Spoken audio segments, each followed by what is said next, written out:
여러분들이 생각하는 성공한 목사는 어떠한 목사일까요? 여러분 나름의 기준이 있으시겠죠? 목사가 성공한 목사다라는 이야기를 들으려면 어느 정도 되면 될까요? 저도 한때 성공한 목사를 꿈꿔본 적이 있었습니다. 근데 어느 책에 보니까 이제 이렇게 얘기하더라고요. 성공한 목사는 ABC를 갖춰야 한다. A는 attendance, 출석 교인이 몇 명이냐. B는 building, 건물이 작으냐 세냐 아니면 몇 평이냐 뭐 이거죠. 가치가 얼마냐. C는 cash, 교회 예산이 얼마냐. 그리고 목사 본인은 사례를 얼마를 받냐. 마닐라 새생명교회 목사 정도 되면 성공한 목사 아닐까요? 아멘 하신 분은 끝나고 저를 좀 상담이 필요합니다. 여러분들도 혹시 성공한 인생 내지는 성공한 그리스도인을 꿈꾸고 계시진 않습니까?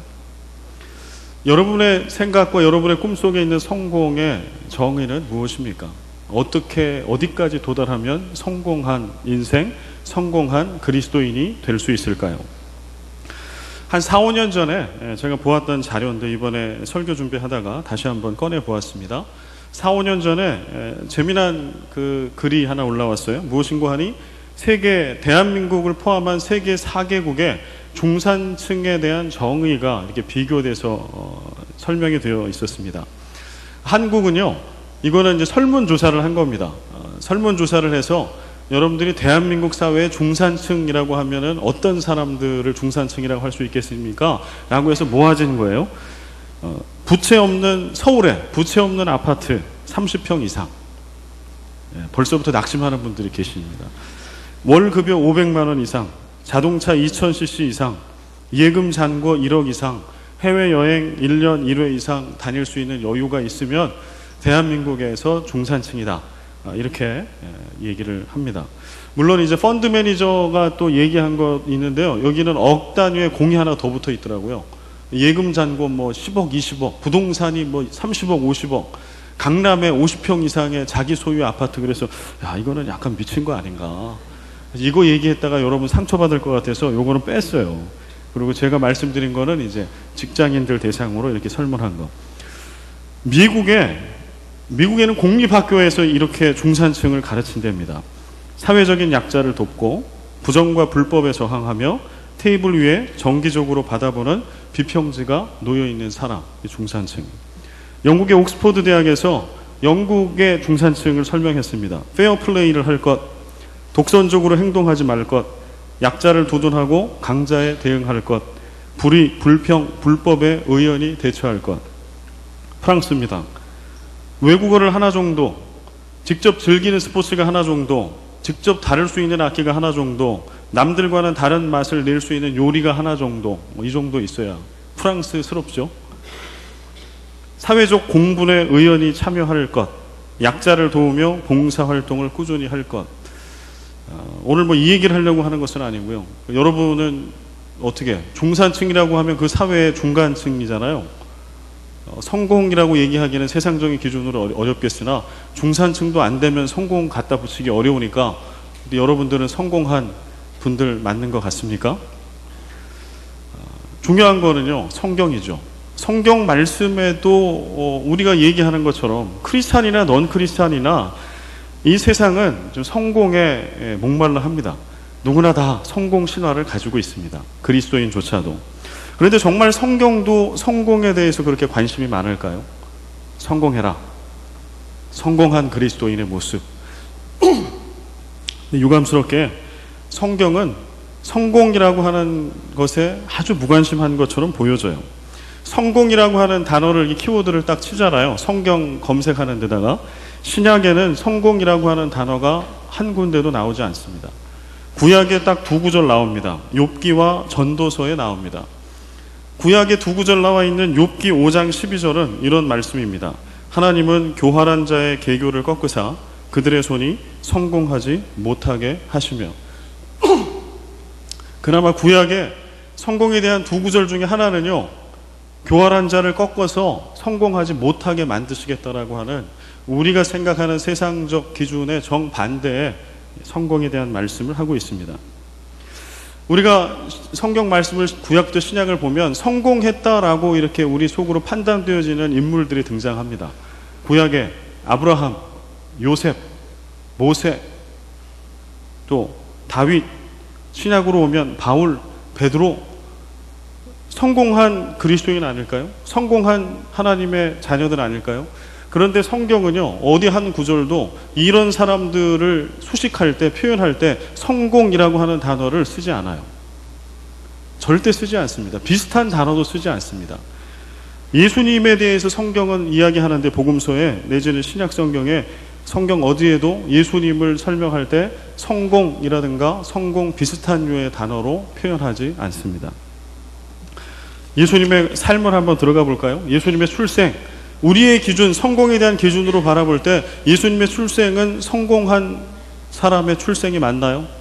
가난한 갈릴리 촌동네 목수의 아들로 누울 곳이 없어서 베들레헴의 구유에, 짐승의 구유에 태어나신 예수님의 출생, 성공한 사람 맞습니까?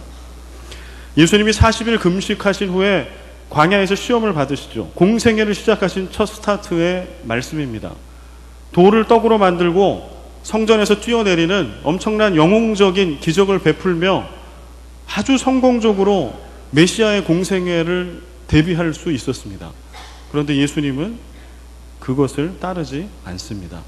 여전히 40일 금식한 그 굶주림의 고통 가운데 머물고 하나님의 뜻이 어디 있는가를 찾아가는 길을 택하십니다. 우리의 생각에 있는 성공 신화와는 전혀 다른 길을 걷습니다. 예수님이 남기신 유일한 업적 12제자, 예수님께서 남기신 유일한 업적으로 12제자는 성공적입니까? 12제자를 남기신 그 업적은 성공적입니까? 12제자 하나하나의 면면은 그들은 성공한 자들입니까? 우리가 아닌 것처럼 세상적인 기준으로는 이러한 실패가 있을 수가 없습니다.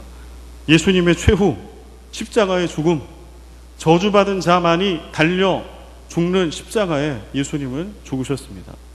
가장 처참하게 발가 벗겨진 모습으로 마지막 피 한 방울까지 다 쏟고 물 한 방울까지 다 말리면서 그렇게 처참하게 죽으셨습니다. 예수님의 최후입니다.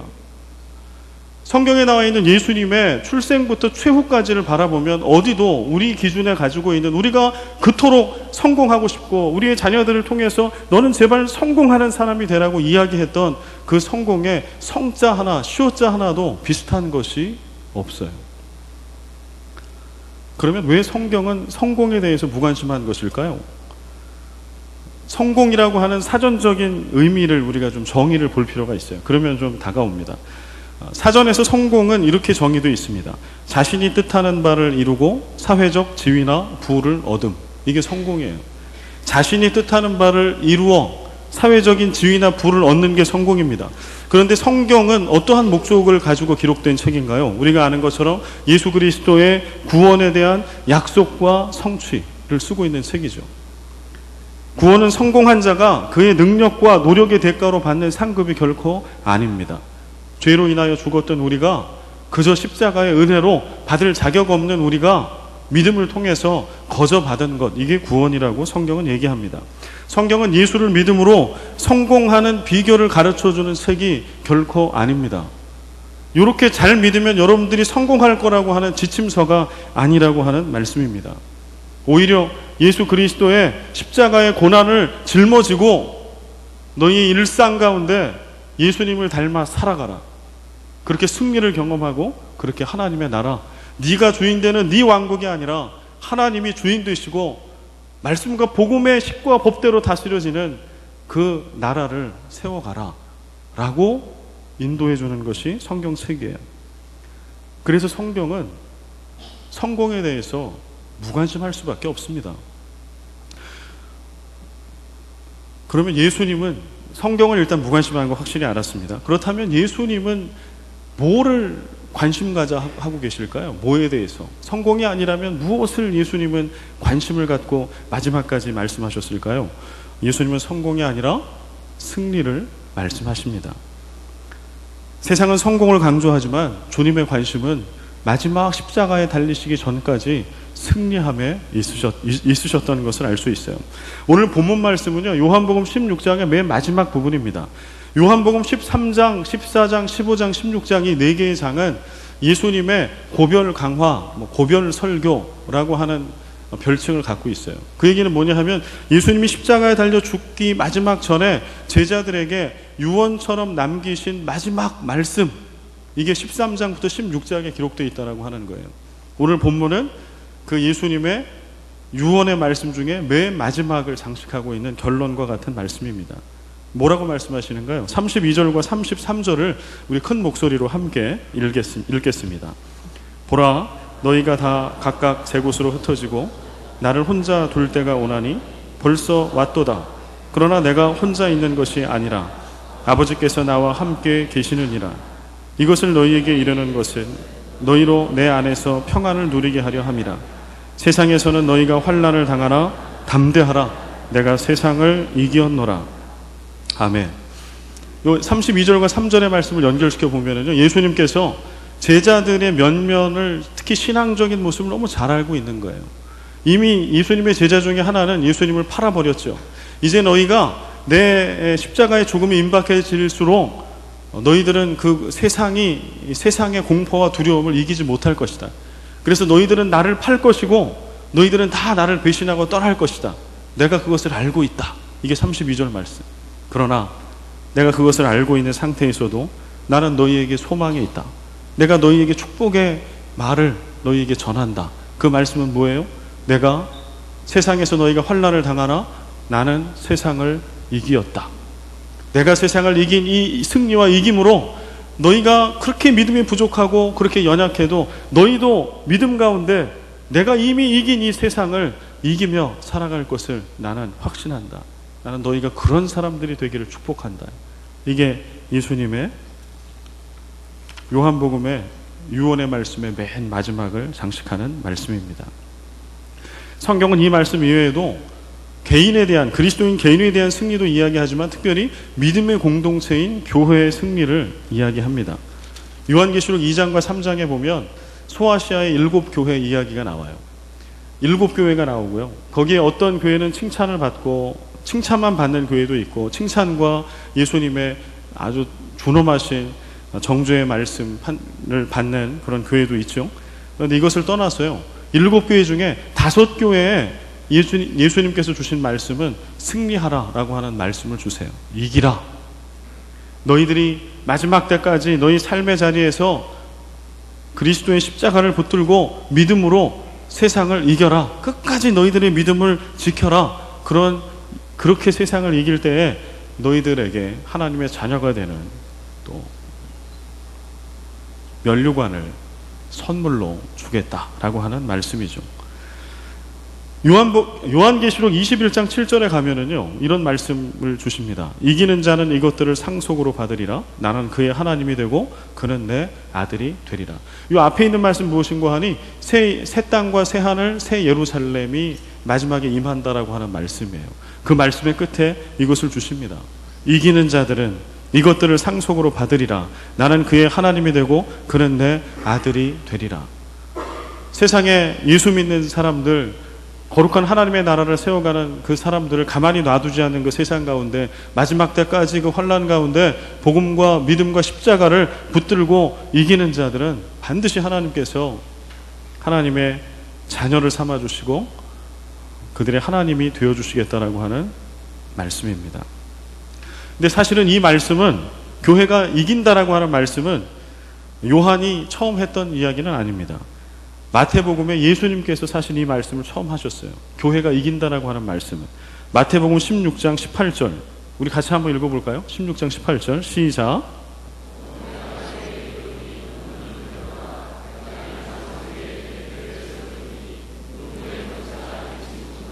네, 우리가 아는 것처럼 베드로가 주는 그리스도시요 살아계신 하나님의 아들이십니다 라고 하는 위대한 믿음의 고백을 했을 때 예수님께서 이런 말씀을 하셨죠.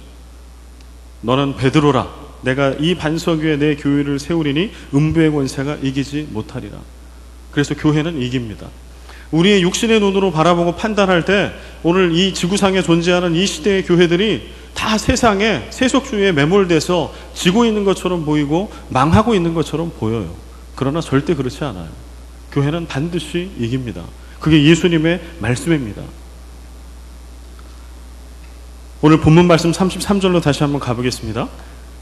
33절에 이렇게 말씀을 시작합니다. 내 안에 평안을 누리게 하려 함이라 하고 나서 세상에서는 너희가 환난을 당한다 라고 이렇게 말씀을 엽니다. 왜 예수님의 제자들은, 그리스도인들은 세상에서 환난을 당할까요? 2000년 전이나 지금도 마찬가지예요. 여러분과 제가 정말로 제대로 된 복음을 붙들고 그 말씀대로 신실하게 살아가는 그리스도인이라고 하면 세상 속에서는 반드시 환난과 고통을 당하게 되어 있습니다. 왜냐하면 그리스도인들은 다르게 사는 사람들이기 때문에 그래요. 세상에 있는 사람들과 가치관이 달라요. 가치관이 다르기 때문에 가치관은 삶의 판단의 기준이잖아요. 그 가치관, 삶의 판단의 기준이 다르기 때문에 말이 다르고 행동이 달라요. 그래서 크리스찬 기업인들은 기업을 운영하는 게 다릅니다. 크리스찬 엄마 아빠들은 자녀들을 교육하는 게 다릅니다. 말이 다르고 행동이 다르고 표정이 다릅니다. 그런데 이 세상의 주류는 넌 크리스찬들, 하나님 모르고 예수님 모르는 사람들, 그 사이에 다르게 생각하고 다르게 판단하고 다르게 사는 소수의 크리스찬들이 있을 때 세상은 크리스찬들이 눈에 가시처럼 여겨질 수밖에 없죠. 왜냐하면 그들의 판단 기준을 바라보면 다 내가 죄인들거든요. 나 혼자 내 기준에, 세상의 기준에 살아가면 이것은 불법이 아니에요. 이것은 합법이에요. 아무 문제가 없어요. 그런데 그리스도인의 기준, 성경의 기준으로 놓고 보면 천하의 죄인이 돼요. 그러니 어떻게 가만히 놔두겠습니까? 그래서 핍박하는 겁니다. 아까 말씀드린 것처럼 성공의 기준, 아까 정의를 말씀드렸잖아요. 자신의 뜻하는 바를 이루고 사회적 지위나 부를 얻는 것, 이게 세상의 성공이에요. 세상은 다 이것을 꿈꿔요. 그런데 성경이 얘기하고 있는 것은 뭐예요? 승리를 얘기하죠.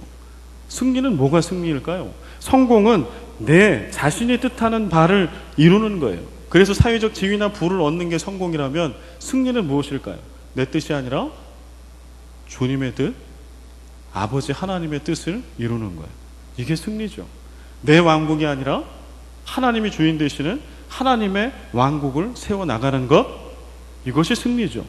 내 뜻은 꺾였을지라도, 내 인생의 시간표는 깨어졌을지라도 하나님의 시간표와 하나님의 식과 법대로 내 인생이, 이 세상이, 교회가 진행되어 가고 다스려져 가면 그게 승리죠. 세상은 성공을 꿈꾸지만 주님은 승리를 명하십니다. 그래서 이 둘은 결코 공통 분모가 있을 수가 없어요. 그래서 우리가 제대로 세상 가운데 그리스도인으로 살아가면 예수 믿으세요, 예수 믿으세요 이렇게 이런 얘기를 해서 핍박받는 것이 아니라 우리의 가치관과 삶이 다르기 때문에 세상은 우리를 핍박합니다. 그런데 오늘 우리가 그리스도인으로 살아가는데 우리의 삶 속에 핍박과 환난과 고통은 없고 너무 편해. 내 집 같아. 주님 좀 천천히 오십시오. 여기가 좋사오니 그렇게 타협하고 그렇게 맞춰가고 합리화하고, 우리가 만약에 그런 일상을 살아가고 있다면 우리는 참된 그리스도인의 모습에서는 한참 멀리 떨어져 있을 겁니다. 왜냐하면 그리스도인은 절대 세상과 타협하며 적당히 편하게 사는 삶을 따라가지 않는 사람들이기 때문에 그렇습니다. 아마 오늘 예배 가운데 오신 분 중에서도 뭐 선교사님들도 계실 거고요. 그 다음에 우리 비즈니스 하는 분도 계실 거고, 또 가정에서 아이 키우는 분들도 계시고 학생들도 계실 텐데요. 여러분 중에 복음대로, 말씀대로 순종하며 사는 것 때문에 요즘에 좀 괴로우신 분들 계십니까? 그렇다면 오늘 이 예배를 통해서 여러분 위로받기를 간절히 바랍니다. 여러분들이 만약에 복음대로 사는 삶 때문에 내가 좀 가난하고 불편하고 힘들고 고통스럽다면 여러분들 잘 살고 있는 거예요. 여러분 진짜 그리스도인이 맞아요. 하나님은 여러분을 통해서 이 땅에 하나님의 왕국을 세워갈 겁니다. 지금 너무 잘 살고 계신 겁니다. 제가 예를 하나 좀 들어드리려고 해요. 제가 높은 뜻 교회 연합선교회 이제 본부 총괄 목사로 있다가 새생명교회 담임 목사로 왔는데요. 그 높은 뜻 교회 중에 하나예요. 형제교회 중에 하나인데 저 별내에, 경기도 별내에 높은 뜻 섬기는 교회라고 하는 교회가 있어요.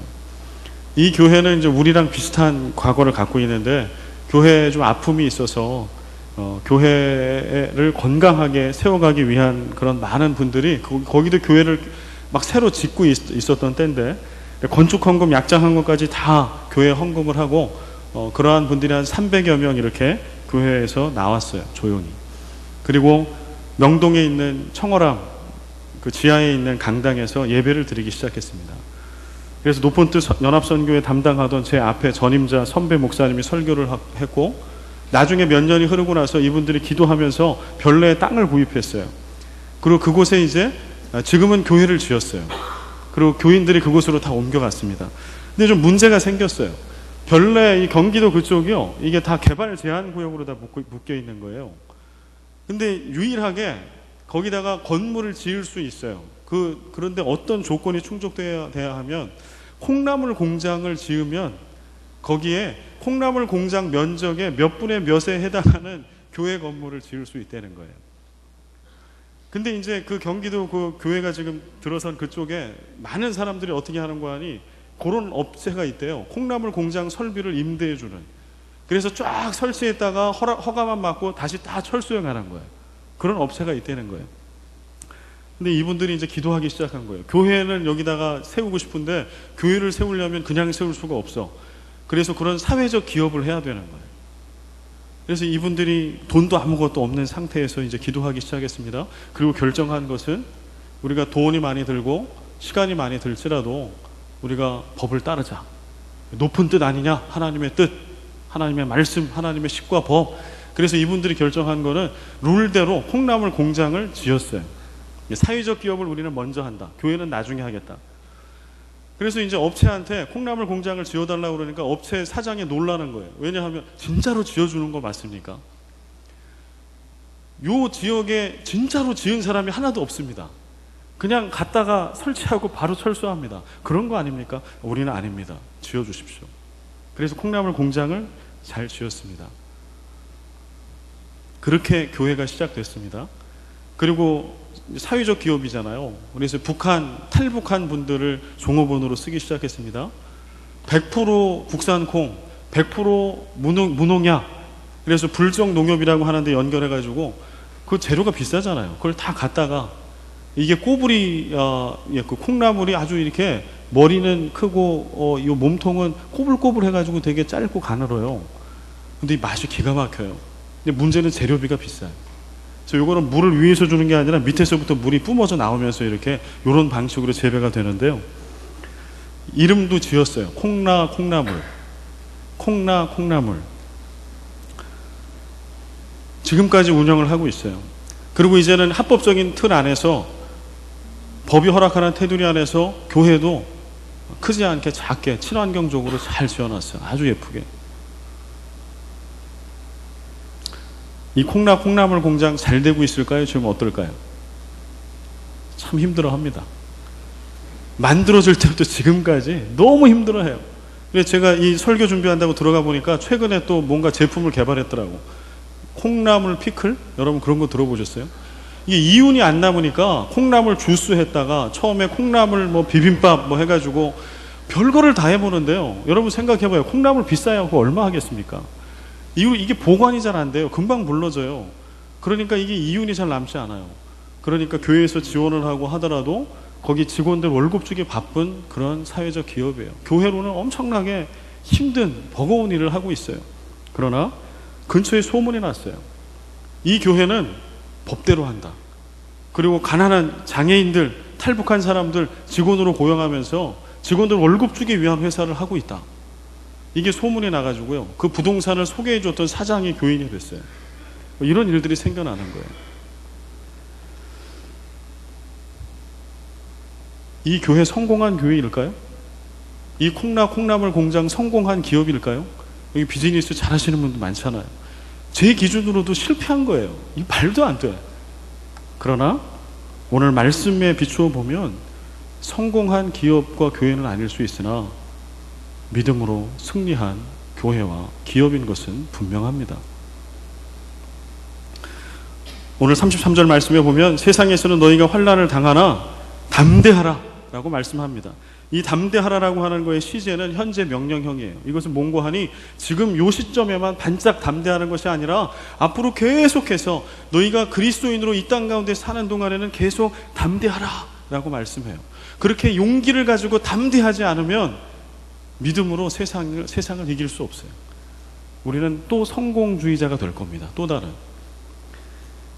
이건 제 딸 얘기를 좀 하겠습니다. 제 딸이 잘한 얘기는 아니에요. 그래서 합니다. 제 딸이 지금 필리핀 대학을 다니는데요. 따갈로그 때문에 아주 골머리를 썩어요. 지금 외국인이잖아요. 그래서 외국인 따갈로그 클래스가 있는데 이 선생님이 이 외국인이 따갈로그 하는 수준의 거를 해야 되는데 너무 높은 수준의 거를 요구를 하는 거예요. 근데 지난번 그 시험에서 죽 썼어요. 전공은 너무 잘해서 칭찬받는데 따갈로그 시험을 죽 써갖고 얘가 너무 힘들어 하더라고요. 얼마 전에 또 시험이 있었습니다. 그래서 이제 그 외국인 중에 따갈로그를 시험 봐야 되는 친구들이 세빈이를 포함해서 몇 명이 시험을 봤대요. 결론을 말씀드리면 제 딸은 죽 썼습니다. 근데 이제 나중에 시험 끝나고 나서 보니까 거기 수업에 왔던 이 친구들이 시험 선생님이 절대 핸드폰을 갖고 오지 말라고 얘기를 했는데 핸드폰을 다 갖고 온 거예요. 그래서 그 따갈로그 시험지를 딱 찍어가지고 그 자기 클래스에 있는 필리핀어 친구들한테 보낸 거예요. 필리핀어 친구들이 그거를 보고서 답을 다 달아줬어. 그걸 보고 썼어요. 세빈이는 몰랐어요. 바보같이 몰랐어. 얘만 죽 썼어요. 나머지는 다 잘 본 것 같아요. 아직 점수가 나오진 않았지만. 그래서 제 딸이 이제 낙심해가지고 와서 제 아내한테 얘기한 얘기예요. 엄마 걱정돼. 이렇게 해갖고 나만 죽 썼어. 근데 아내가 아니다 라고 격려했다는 얘기를 하더라고요. 이런 거죠. 이런 일 한번 당하면 그 다음에 어떻게 하고 싶을까요?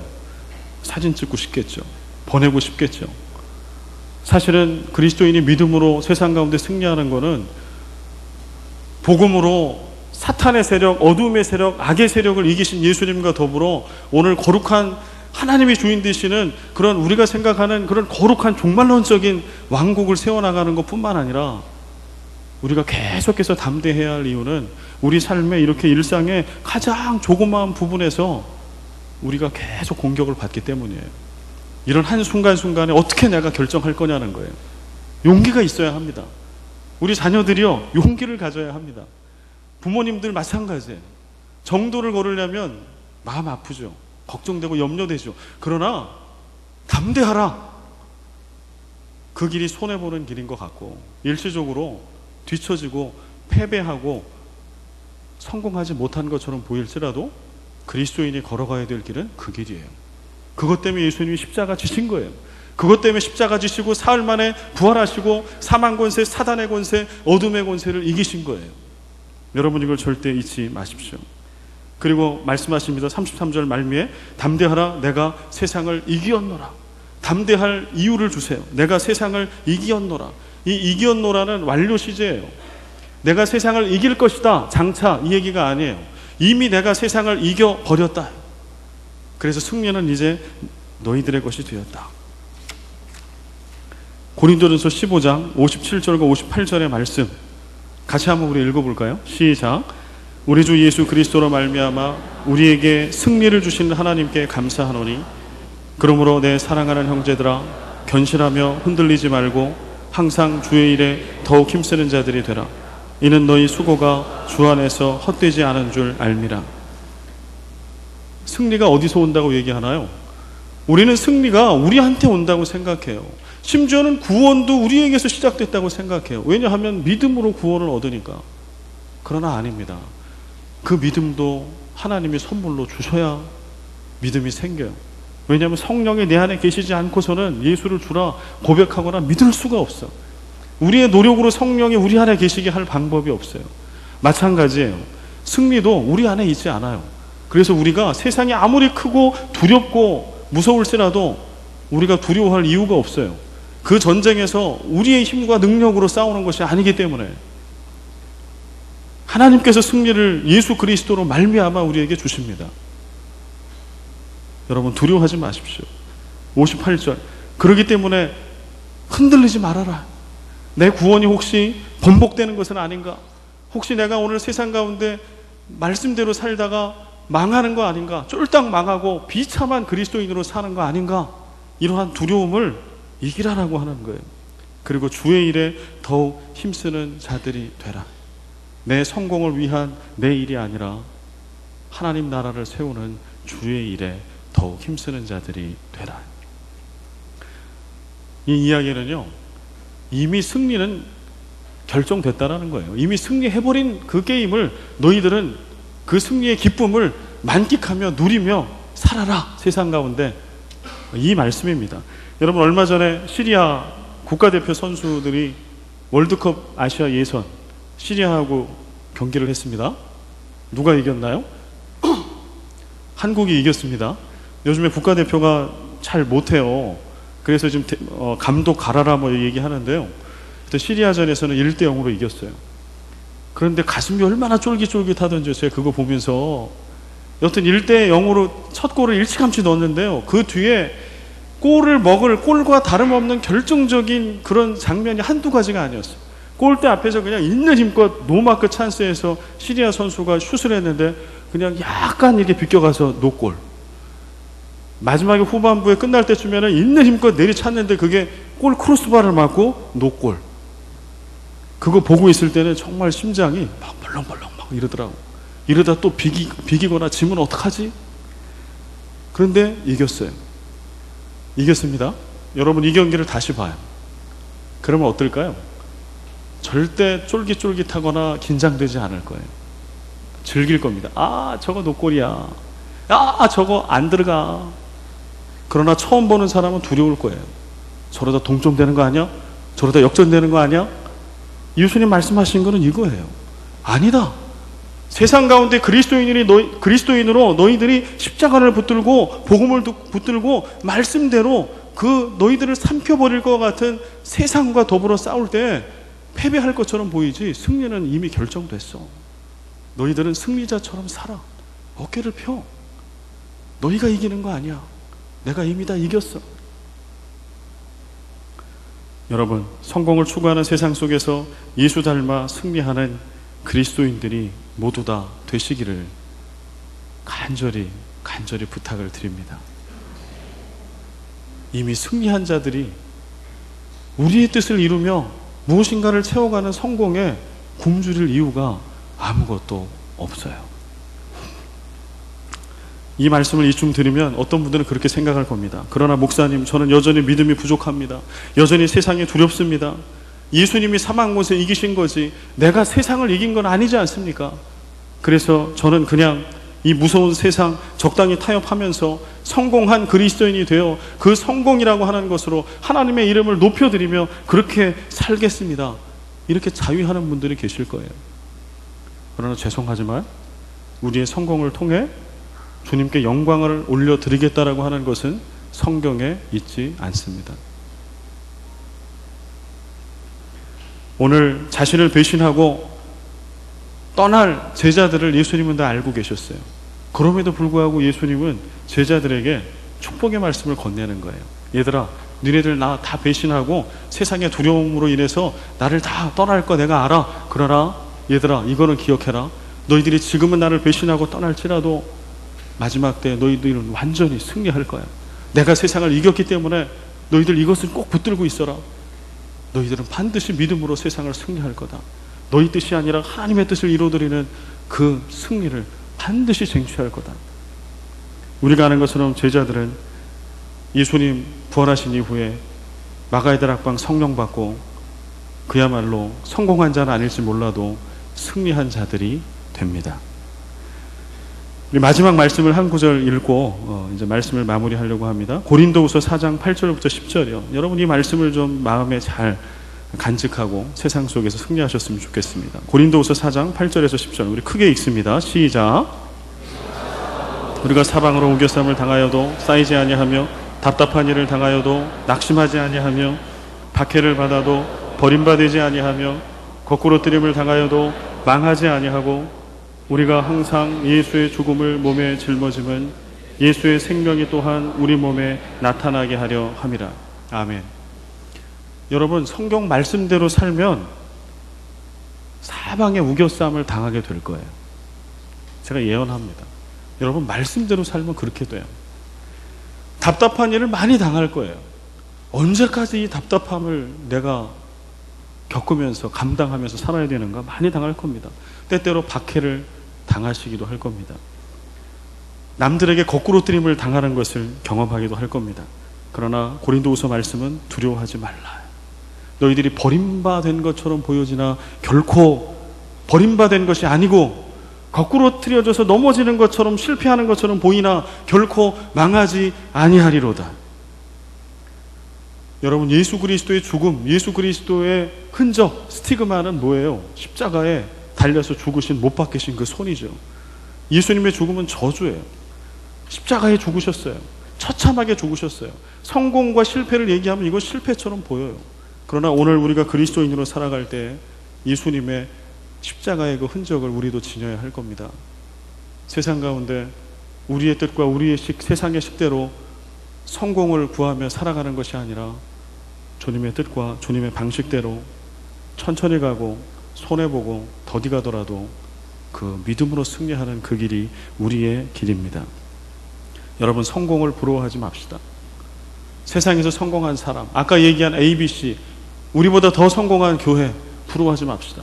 그러나 승리는 부러워합시다.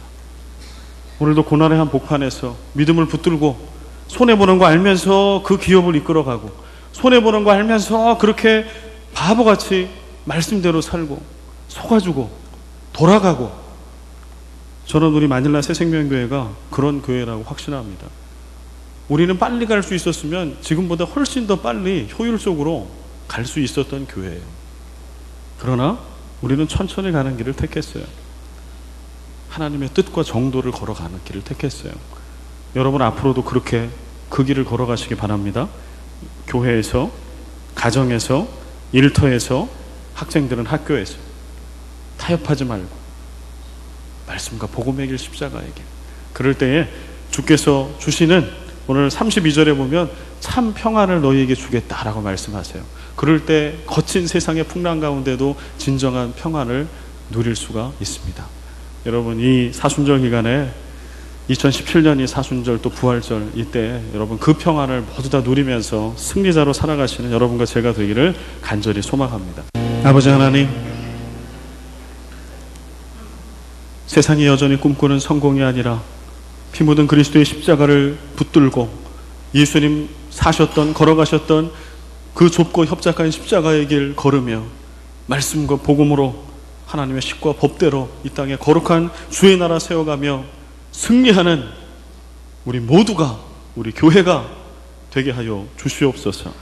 이제는 우리 주 예수 그리스도의 은혜와 아버지 하나님의 끝없는 사랑과 성령의 교통하심과 역사하심이 믿음으로 십자가로 승리하는 삶을 살기를 다짐하는 예배 가운데 나온 모든 주의 권속들, 가정들, 그리스도의 핏값으로 세우신 이 교회 위에 이제와 영원히 항상 함께 계시기를 간절히 축원하옵나이다.